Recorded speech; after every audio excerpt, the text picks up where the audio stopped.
कश्माला का केस पेश करेंगे उस दिन। चारों जो ऑर्डर्स हैं हमने ले लिए हैं, हमें इंफॉर्मेशन है इनके हवाले से।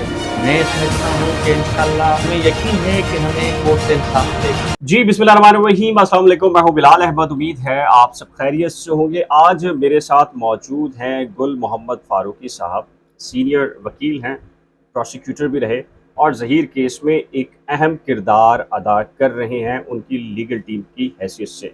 बहुत सारे लोग फारूकी साहब ये कह रहे हैं कि जी 20 तारीख करीब आ रही है और ये जो चार्जशीट है, ये जो ऑफेंस लिया गया है, कॉग्निजेंस लिया गया है जिन सेक्शंस के अंदर, वो पुरुमीद भी हैं आपके मुखालिफ जो फरीक हैं और वो कहते हैं कि जी एंटी रेप एक्ट की फला सेक्शन के ऊपर ये केस मेरिट पर आता है। फिर इसमें वो ये भी साबित कर देंगे कि ह्यूमन ट्रैफिकिंग भी है, किडनैपिंग के अंदर भी उनका ये कहना है और फिर कम उम्री में शादी के बारे के अंदर भी उनका इसरार ये है। आज आप हमें कानून की शिकों के मुताबिक बताएं कि आप अपना दिफा करेंगे तो कैसे करेंगे, और अगर आप स्टार्ट लेना चाहें चार्जशीट से तो चार्जशीट यानी कि जो कॉग्निजेंस लिया गया है उससे आगाज़ करते हैं और उससे बात करते हैं कि क्या ये चार्जशीट जो आप चैलेंज कर चुके हैं, कितना % आपको चांस है कि आपको फेवर मिल सकती है हाई कोर्ट से। जी बिलाल, थैंक यू कि आप हमारे पास आए और हमारे साथ इंटरव्यू कर रहे हैं। और ये जो लीगल पॉइंट्स आपने उठाए हैं, यकीनन व्यूअर्स जो आपको सुन रहे हैं उनमें भी तशनगी होगी कि एक्चुअली ये केस और कॉग्निजेंस है कैसे और कैसे लिया गया है। तो इसको क्लियर करने की एम्बिग्युइटी कोई लोगों के दिमाग में है तो क्लियर करने के लिए सबसे पहले मैं आपके सामने जो ऑर्डर हुआ है फाइनल चार्जशीट के ऊपर जिस पे कोर्ट ने कॉग्निजेंस लिया है, मैं वो बताना चाहूँगा आपको कि उसमें एक्चुअली कोर्ट ने कौन कौन से सेक्शंस में कॉग्निजेंस ली है सबसे। और आप क्या समझते हैं कि उसमें कौन सा आपके लिए मुश्किल होगा आगे जाकर और कौन सी इजी पॉइंट है आपके लिए? जी। तो इसका वेरी रिलेवेंट पैरा है, वो इसका पैराग्राफ नंबर 10 है जो लास्ट है जज साहब की ऑब्जर्वेशन इसके ऊपर।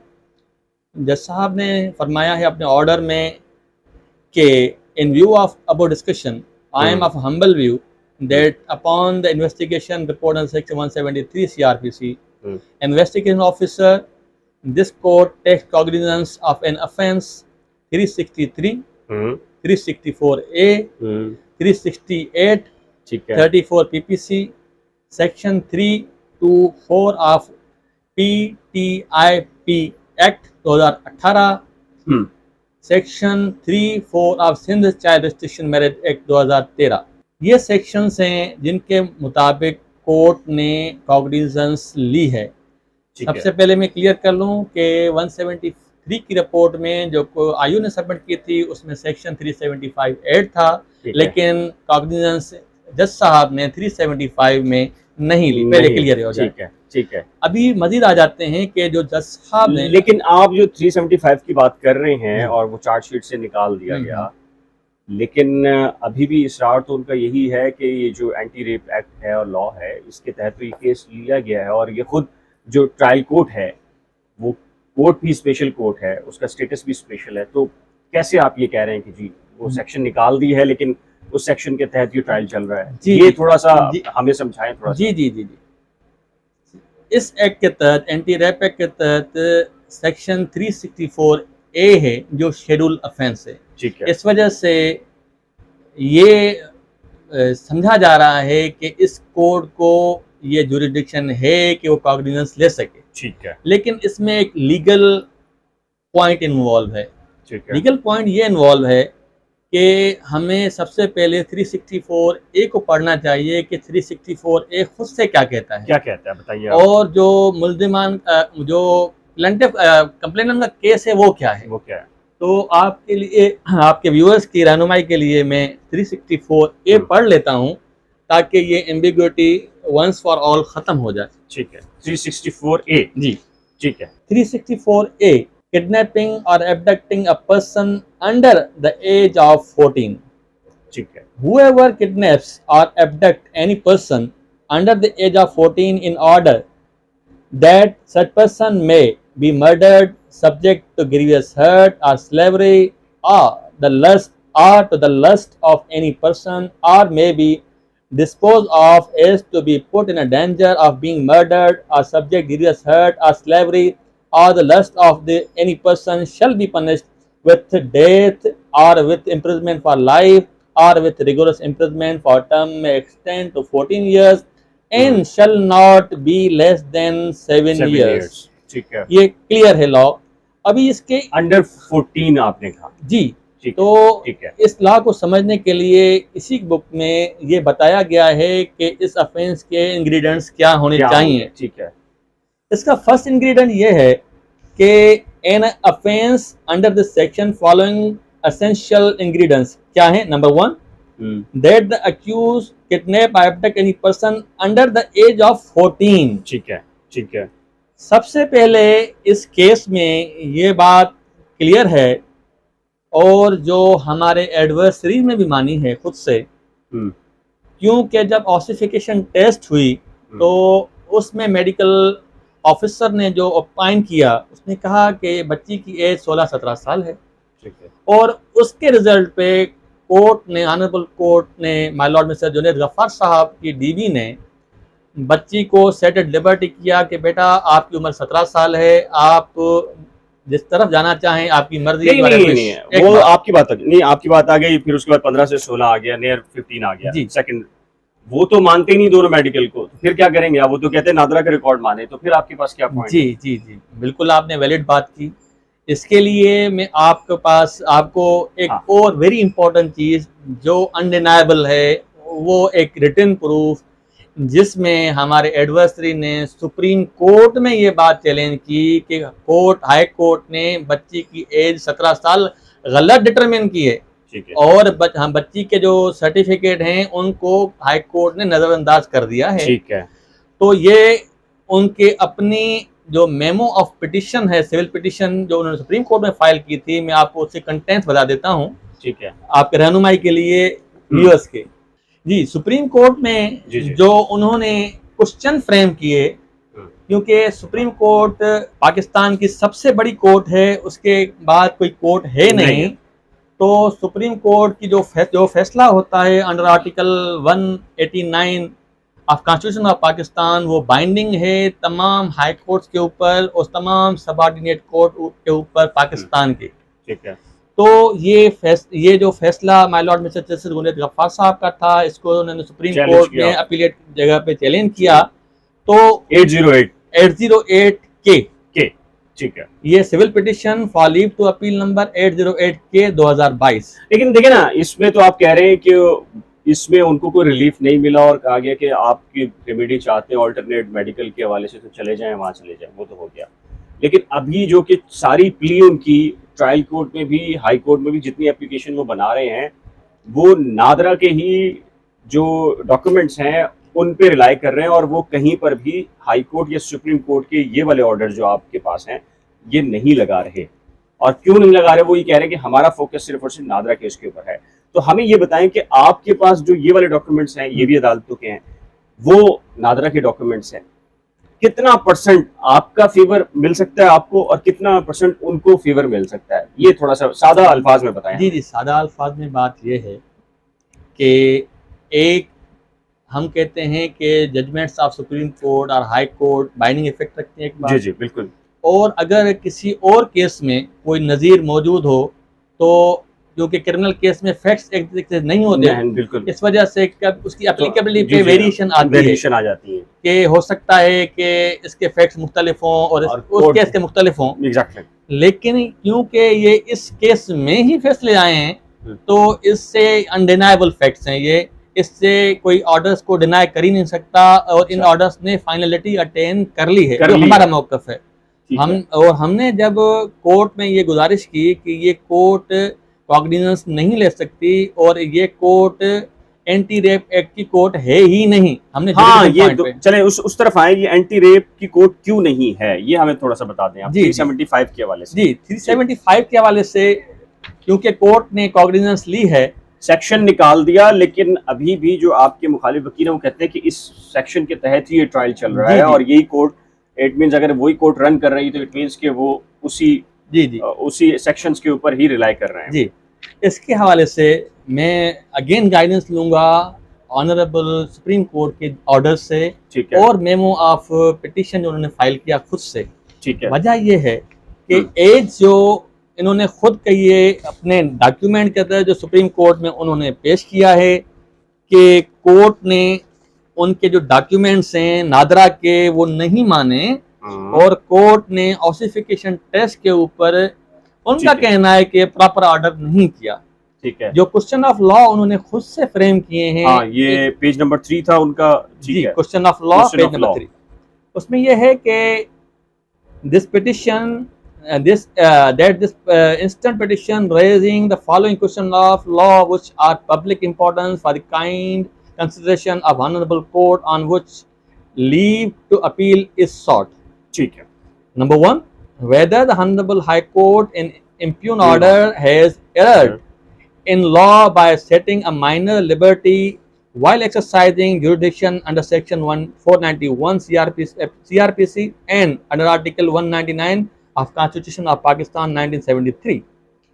इसका दूसरा जो उन्होंने क्वेश्चन ऑफ लॉ बनाया है वो ये है, whether high court in impugned order has erred in law by inferring age and setting an alleged minor abductee at liberty pursuant to an ossification test report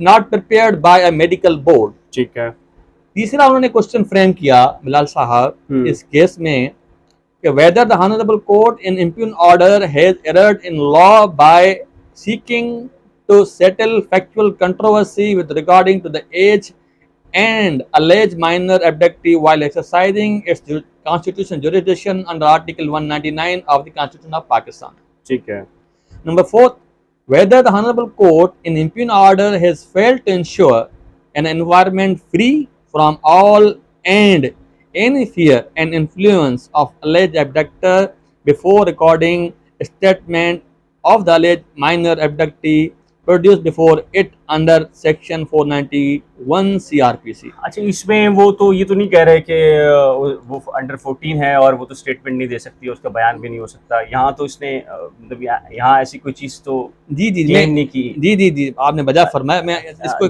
complete कर लेते हैं, मैं आपको बताता हूँ। ठीक है, whether honorable court in impugn order has erred in law by relying upon the statement of alleged minor abductee, considering it to same be without duress, who has perpetually remained confined in illegal custody of the alleged abductor।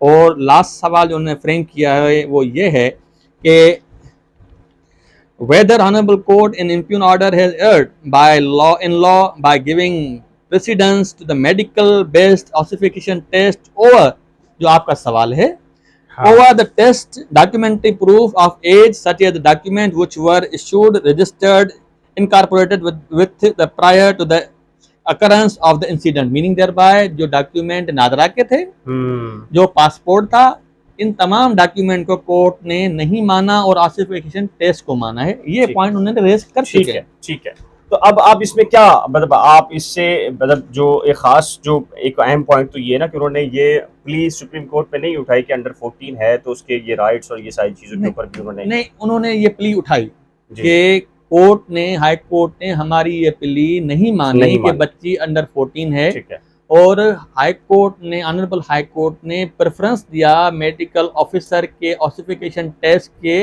Opinion को, जो इनका कहना है कि improper था। ठीक है, ये सवालात रेज कर दिए गए लीगली। तो इनके जवाबात में जब ये ऑनरेबल सुप्रीम कोर्ट में ये मैटर चला और उनकी जो पिटिशन थी वो ऑनरेबल सुप्रीम कोर्ट खारिज कर रही थी लीगली, क्योंकि ऑनरेबल सुप्रीम कोर्ट ने सम लेंथ उनके केस को सुना और कहा कि आपकी पिटिशन मेंटेनेबल नहीं है एक्चुअली। तो उन्होंने, जैसे हमारे यहाँ प्रैक्टिस होती है बेल के मैटर्स में, ऑनरेबल हाई कोर्ट में आपने अमूमन देखा होगा कि कोर्ट कहती है अगर आप चाहें तो हम आपको डायरेक्शन दे देते हैं और आप नॉट प्रेस करें, नॉट प्रेस करें तो हम कर देते हैं। आमतौर पे कोर्ट में चलती है नॉट प्रेस करने की। तो उन्होंने, कोर्ट ने कहा आपका मेंटेन ये आपकी जो पिटिशन है मेंटेनेबल लीगल डिफेंस हम ग्रांट नहीं करेंगे, तो उन्होंने फिर गुजारिश की कोर्ट से, और क्या गुजारिश की मैं आपको पढ़ के सुनाता हूँ उस ऑर्डर के मतन से। ठीक है। ये ऑनरेबल सुप्रीम कोर्ट का ऑर्डर है और इसकी तारीख है 23/6/2022। ठीक है। After arguing my lord mister justice Sajjad Ali Shah साहब ने ये ऑर्डर उनके राइटिंग से है। After arguing the matter at considerable length, learned counsel upon instructions from the petitioner who is present in person state that they would not press this petition if, बहुत ही important बात है, if they are allowed to challenge ossification test and that any observation in the impugned order of the high court to that effect, ये भी बहुत important word है, to that effect, may not come as an impediment. Honorable High Court, Supreme Court ने held किया, in our opinion, it is the right of the petitioner to challenge the said ossification report in accordance with law, and even if there are any observation in the impugned order to that effect would not come in the way of the petitioner or could curtail the right of the petitioner to challenge the such report. This petition in these circumstances dismissed as not pressed. लेकिन उन्होंने तो इस order को trial court को जाके बताया कि सीधा कोर्ट का ऑर्डर कलअदम हो गया है जी। ये जो और वो जुडिशियल मजिस्ट्रेट साहब ने तो पूरा लिख दिया उस ऑर्डर के अंदर, जो पहला इस ऑर्डर के बाद आया था, उन्होंने तो पूरा लिख दिया कि इसका मतलब है बाद में नजर में हाई कोर्ट का फैसला खत्म हो गया, ये भी हो गया। ये इंटरप्रिटेशन का इशू है और ये बहुत ही सीरियस बात है, और हम तभी कह रहे हैं कि ये केस हाई कोर्ट में ऑर्डर के बाद बनता ही नहीं, और ये केस कोर्ट ने ऑलरेडी डिस्पोज ऑफ कर दिया। और इस बात पे समझते हैं, सिर्फ इस केस के लॉ ऐसा ऑर्डर की इंटरप्रिटेशन में सिर्फ दो अल्फाज में कहूँगा कि इसमें लीगली इन्होंने जो पॉइंट्स रेज किए थे क्वेश्चन ऑफ लॉ के तहत कि ये चीज़ें ऑनरेबल हाई कोर्ट ने उनकी समझ के मुताबिक इम्प्रॉपर की, कि बच्ची की एज को 14 ईयर नहीं समझा, बच्ची को मेजर समझते हुए उसकी कंसेंट को अवलियत दी, और एक और चीज़ जो ऑनरेबल हाई कोर्ट में my lord mister Junaid Ghaffar साहब के ऑर्डर में थी, जो इन्होंने पॉइंट ऑफ लॉ में या क्वेश्चन में नहीं रखी डेलिबरेटली, वो ये थी कि कोर्ट ने हेल्ड किया कि there is no case of abduction against accused Zaheer. ठीक है। मीनिंग देयर बाय जो कंप्लीट एक पूरे का पूरा चैप्टर है एब्डक्शन के हवाले से, वो सारे का सारा खत्म हो गया इस केस में। अच्छा, ये चले बात आ 363, 364A, 368 जो हैं, ये सारे के सारे एब्डक्शन की अकसाम हैं या अबेटमेंट के हवाले से। मैं आ जाता हूँ उस बात पे। ये तीनों सेक्शन ऑनरेबल हाई कोर्ट के ऑर्डर से खत्म हो गए एक बार। फिर उस ऑर्डर को जब चैलेंज किया गया और उसमें वो पॉइंट नहीं उठाई गई, यानी आपने अपना वो राइट एक्सरसाइज कर लिया। रेमेडी एग्जॉस्ट कर ली, आपने रिलीफ लिया या नहीं लिया, ये आपकी मर्जी है, ग्राउंड लिया या नहीं लिया। मीनिंग देयर बाय एक चीज बिल्कुल क्लियर है कि ऑनरेबल हाई कोर्ट ने जो हेल्ड किया कि बच्ची की उम्र 17 साल है, वो फाइनल हो चुकी up to supreme court by this order. ठीक है। और इनके डॉक्यूमेंट नहीं माने गए, 14 साल वाले क्लियर हो गया, सुप्रीम कोर्ट तक नहीं माने गए, ये चीज भी हेल्ड हो चुकी है। तीसरी बात ये हेल्ड हो चुकी है कि एब्डक्शन का केस ज़हीर के खिलाफ नहीं बनता, ये सुप्रीम कोर्ट तक हेल्ड हो चुका है। तो इस केस को, फैक्ट्स को डिस्टॉर्ट करके नीचे अदालतों में पेश किया गया, इस तरह इस फैसले को भी इस तरह पेश किया गया कि सुप्रीम कोर्ट ने कहा है कि आप जाके ट्रायल कोर्ट में जाएं और रेमेडी अवेल करें। सुप्रीम कोर्ट ने कहीं ये नहीं फरमाया, सुप्रीम कोर्ट ने ये कहा है कि ऑसिफिकेशन टेस्ट को चैलेंज करना आपका राइट है। जो आप मांग रहे हैं, सुप्रीम कोर्ट की डायरेक्शन नहीं, आप मांग रहे हैं उनसे, तो हर एक ऑर्डर के खिलाफ आपके पास राइट होता है, आप कर सकते हैं। सुप्रीम कोर्ट ने यहाँ भी ये फरमाया कि भाई आपको राइट है, आप जाके करें। और अगर हाई कोर्ट के ऑर्डर में कोई ऐसी चीज सामने आ जाती है कि आपको मना करे कि आप चैलेंज नहीं कर सकते, तो उसके खिलाफ फरमाया कि ऐसी इम्पीडमेंट नहीं आएगी। ठीक है, ये इस ऑर्डर को मिस इंटरप्रेट किया गया। ये तो अगर ये सिचुएशन है तो फिर तो ये केस तो आप कह रहे हैं कि सॉल्व है। जी जी बिल्कुल। तो फिर अब ये आप हमें बताएं ना कि कितना अर्सा चलेगा और आपकी इसमें तैयारी कितनी है, टोटल हमें बताएं। हमारे देखने वाले कहते हैं जी अब 6 महीने चलेगा, 4 महीने चलेगा, 1 साल चलेगा। लोग तो कह रहे हैं मुखालिफ पार्टी तो कह रही है हम तो कम से कम 1.5 साल का हमने टाइम लगाया हुआ है। देखें मेरी बात सुने, मेरी गुजारिश ये है कि being a student of law मैं कभी भी ये नहीं कह सकता कि केस कितने दिन चलेगा, एक बार।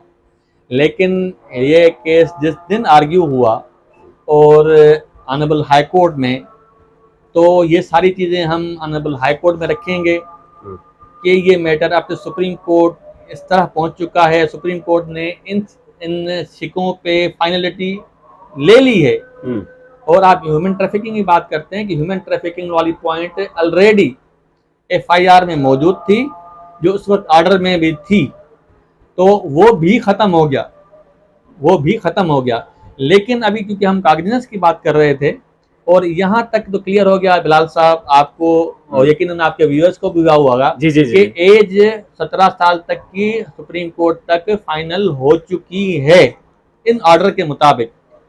तो करना क्या चाहिए था हमारे एडवर्सरी को, जो मेरी अंडरस्टैंडिंग है बाय लॉ, कि इस ऑसिफिक जो बोर्ड ने ऑर्डर किया कि बच्ची की उम्र 15 नियर टू 15 है, तो वो लेके जाते सुप्रीम कोर्ट में एक रिव्यू पिटिशन फाइल करते कि माय लॉर्ड एक्चुअली बच्ची की जो उस वक्त उम्र थी, जो मेडिकल ऑफिसर ने डिटरमिन की थी 16-17 साल, वो इम्प्रॉपर है। ये व्यू आया है 10 डॉक्टर्स का, एक्सपर्ट्स का, वो कह रहे हैं कि बच्ची की उम्र नियर टू 15 है। तो अच्छा, वो वाली बात जो कि आप लोगों से मुतल्लिक की जाती है कि आप उसको चैलेंज करें, उन्हें वो चैलेंज करनी चाहिए, उन्हें चैलेंज करनी चाहिए थी, क्योंकि अभी तक 17 साल वाली बात उनके खिलाफ वो सुप्रीम कोर्ट तक वैलिड हो गई है। तो उनको चैलेंज करना चाहिए था रिव्यू में, हमने चैलेंज नहीं किया। हमें बताएं कितनी समातों के अंदर आप ये केस खत्म होता हुआ देख रहे हैं? अभी भी आज सुना है कि कल 15 तारीख का जो ऑर्डर है 3 बच्चियों को और उससे पहले कश्माला को जो है वो कोर्ट ने 13 साल की उम्र में एक 161 का स्टेटमेंट लेने के बाद कहा जाओ बेटा जाओ जी। ये हमें बताएं आप, फिर ये कितना टाइम लेंगे? 15 दिन, महीना, 2 महीने? देखें, इसमें सिर्फ ये बात है कि हो सकता था कि जो लास्ट डेट ऑफ हियरिंग जब मैटर फिक्स था, जिसपे हमारे जो दोस्त हैं, भाई हैं हमारे एडवर्सरी, वो उनकी तबीयत नासाज थी, इस वजह से नहीं आ पाए। अगले दिन तो वो सिटी कोर्ट में थे, बिल्कुल यूट्यूबर्स को इंटरव्यू दे रहे थे वो। देखें, ये इंसान के हाथ में नेचुरल चीजें होती हैं, हम इंसान के हाथ में होती हैं, तबीयत का खराब होना और ना होना। तबीयत अगले दिन पता चलती है कि आपकी तबीयत कितनी खराब है और कितनी। इस पे मैं कमेंट नहीं करूंगा क्योंकि वो हमारे भाई हैं जी और वकील दोस्त हैं। हम उनकी जो बात कहेंगे स्टेटमेंट ऑफ एट बार समझ के, क्योंकि कोर्ट भी मानती है तो हम भी मानेंगे इस बात को। ठीक है। तो ये अगर उस दिन आर्ग्यू हो जाता तो पॉसिबिलिटी थी कि ऑनरेबल हाई कोर्ट का कोई ऐसा ऑर्डर आ जाता कि जो कॉग्निजेंस से वो इम्प्रॉपर ली गई है और ये नहीं बनती इन सेक्शंस में, तो हो सकता था उसी दिन ये मैटर रिजॉल्व हो जाता। अभी कब किस दिन लगा हुआ है? अभी ये मैटर 20 तारीख को फिक्स है।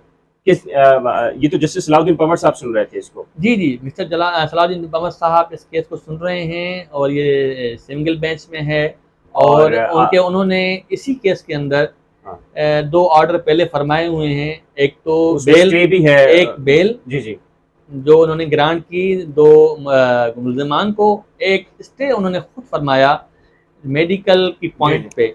तो ये जो कॉग्निजेंस भी उनके पास लगी हुई थी उस दिन भी, और मेडिकल वाला भी मैटर उनके पास लगा हुआ था और बेल वो सुन चुके हैं। तो वो इस कंप्लीट केस से वेल वर्स दें और उनके पास समझें कि ये ऑलमोस्ट मैटर चल चुका है तो सम एक्सटेंड एंड लेंथ। तो इंशाल्लाह ये अभी 20 को किसके पास लगा हुआ है? अभी 20 को मैंने लिस्ट चेक नहीं की, मैं चेक करता हूं तो फिर आपको यकीनन बताऊंगा। ठीक है। तो इससे आगे आते हैं। अभी आपने सवाल फरमाया कि एंटी रेप एक्ट के बाद ह्यूमन ट्रैफिकिंग वाला जो मैटर है उसमें हमारे खिलाफ भी कॉग्निजेंस ली गई है। लेकिन जो हमारी अंडरस्टैंडिंग है लॉ की कि कोर्ट को यह अख्तियार नहीं था कि इस सेक्शंस में कॉग्निजेंस लेती। वजह क्या है? वजह ये है कि ह्यूमन ट्रैफिकिंग लॉज, क्योंकि हर केस में ये एक स्पेशल लॉ है ह्यूमन ट्रैफिकिंग का, इसको कोर्ट्स ने कैसे चलाना है, किस तरह चलाना है, जैसे चाइल्ड रिस्ट्रिक्शन मैरिज एक्ट एक स्पेशल लॉ है, तो किस तरह करना है, ये पूरी चीज़ें इस एक्ट के अंदर मौजूद हैं। ये जो एक्ट है, अच्छा चले चले, ये सारी चीज़ें तो आ गई, हमारे ऑडियंस ने भी सुन लिया। हम आपसे सिर्फ ये कह रहे हैं, हमें बताएं 3 हियरिंग्स लेंगे, 4 हियरिंग्स लेंगे, 5 हियरिंग्स लेंगे, कितनी लेंगे? बिलाल साहब, सलाउद्दीन बाबर साहब छुट्टियों पर तो नहीं है इस मरतबा? आई थिंक छुट्टियों पे तो नहीं थे जब तक हमने लास्ट मुझे विजिट किया मैंने कोर्ट का, तो हमारे पास इत्तला थी कि जी एक जो आप ज़ाहिर है कि आप कह सकते हैं मुखालिफ वकील ने कोशिश की कि जी ये केस जो है वो सलाउद्दीन बाबर साहब से निकल कर किसी दूसरे जज साहब के पास चला जाए, और उनको ख्वाहिश थी कि एक उनके सीनियर भी हैं, जज साहब हैं लेकिन उनके सीनियर रहे हैं, उस्ताद रहे हैं, तो उनके पास लगा रहे। और मुझे तो इन्फॉर्मेशन ये भी कि ब्रांच में जाके उन्होंने कोशिश पहले भी की थी कि उनके जो उस्ताद हैं, जो अब जज साहब भी हैं, उनके पास ये केस लग जाए। तो हमें कोई आप 2 से 3 हियरिंग्स बताएंगे, 5 हियरिंग्स बताएंगे, ये बता दें थोड़ा सा हमें बस। देखिए, मैं समझता हूँ कि इंशाल्लाह अगर हमें मौका मिला नेक्स्ट डेट ऑफ हियरिंग पे, और तो इंशाल्लाह हो सकता है कि उसी दिन ये फैसला हो जाए, उसी दिन ये फैसला हो जाए, क्योंकि लॉ क्या आप कशमाला का केस पेश करेंगे उस दिन? क्या जो 15 तारीख को 3 लड़कियों को जज साहब ने शौहरों के हमरा भेजा, उसको पेश करेंगे आप? बिलाल साहब, ये चारों जो ऑर्डर्स हैं हमने ले लिए हैं जी, और मंडे को हम इंशाल्लाह इसकी सर्टिफाइड के लिए अप्लाई भी कर लेते हैं। तो हम बिल्कुल इससे वेल वर्स्ड हैं, हमें इंफॉर्मेशन है इनके हवाले से। और ये देखें, ये दोनों नज़ीरें जो हैं वो ऑनरेबल हाई कोर्ट की डीबी की हैं, जो सिंगल बेंच पे बाइंडिंग होंगी। ठीक है, तो हम तो पेश करेंगे इंशाल्लाह, हमें यकीन है कि हमें कोर्ट से इंसाफ मिलेगा। चले जी, बहुत शुक्रिया आपका गुल मोहम्मद फारूकी साहब, आपने बहुत टाइम दिया, और ऑडियंस आपने भी सुना। खासी तवील हमारी गुफ्तगू थी, और इस गुफ्तगू करने का मकसद ये था कि हम आपको एक एक सेक्शन के बारे में बता सकें कि जो मुल्ज़िमान हैं ज़हीर शब्बीर, उनकी लीगल टीम कितनी पुरुमीद है, और उन्होंने अपने दिफा में क्या कुछ कर रखा है। ज़ाहिर है कि फ़ैसला अदालत ने करना है, और फ़ैसला अगर ट्रायल कोर्ट से या हाई कोर्ट से होता है तो उसके बाद सुप्रीम कोर्ट का दरवाज़ा मौजूद है, और हमें अदालतों के फैसलों का एहतराम करना चाहिए। इस सिलसिले में आपकी राय क्या है? अपनी कीमती राय का इज़हार नीचे दिए गए कमेंट सेक्शन में ज़रूर तय कीजिएगा। एक नए व्लॉग के साथ जल्द मिलेंगे, तब तक के लिए खुदा हाफिज़।